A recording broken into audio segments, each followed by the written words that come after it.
নাদির উজিরকে ডাক দাও। উজির সাহেব মহারাজে ডাকছো না স্যার। আমি হাজির নাজির সাহেব। মহারাজ উজির সাহেব আসছেন, আপনি অনুমতি দেন। অনুমতি দেওয়া গেলে আপনি ভিতরে আসুন। আমি হাজির মহারাজ, আদেশ করুন। উজির সাহেব শুনছি আমার রাজ্যে একটা মুরগে 8-10টা ডিম পারে। উজির সাহেব আমার রাজ্যে এরকম যদি মুরগে 8-10টা করে ডিম দেয় তাহলে আমার রাজ্যের জনসংখ্যা বেড়ে যাবে। এরকম যদি হয় আমার প্রজারা অনাহারে মরে যাবে। না না, আমি এরকম হতে দেব না। তুমি এর একটা উপায় বের করো। ভুল বললেন মহারাজ।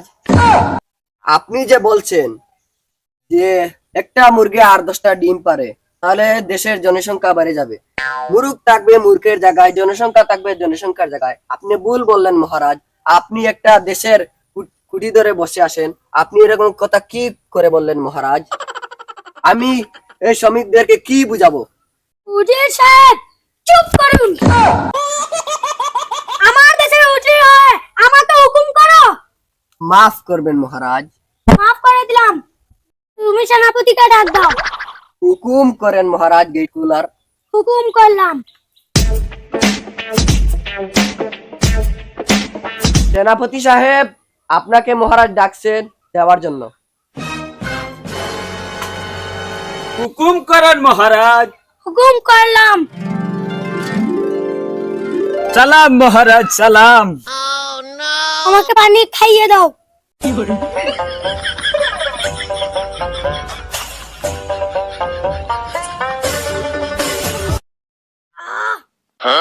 পেলাম? সেনাপতি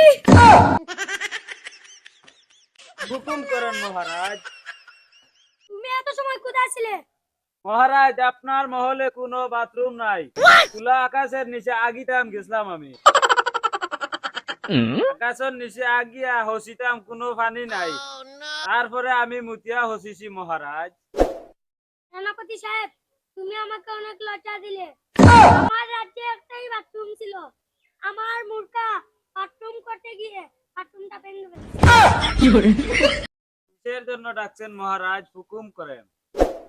সেনাপতি, আমার রাজ্যে আমি শুনেছি নাকি মূর্খার সংখ্যা কমিয়ে আমাদের মানুষের সংখ্যা বাড়িয়ে দাও। এই হুকুম মহারাজ। মহারাজ, আমাদের রাজ্যে আপনি 10টা বিয়া করুকা, সেনাপতিরে 10টা, আমারে 10টা, মানুষের সংখ্যা বেড়ে যাবে।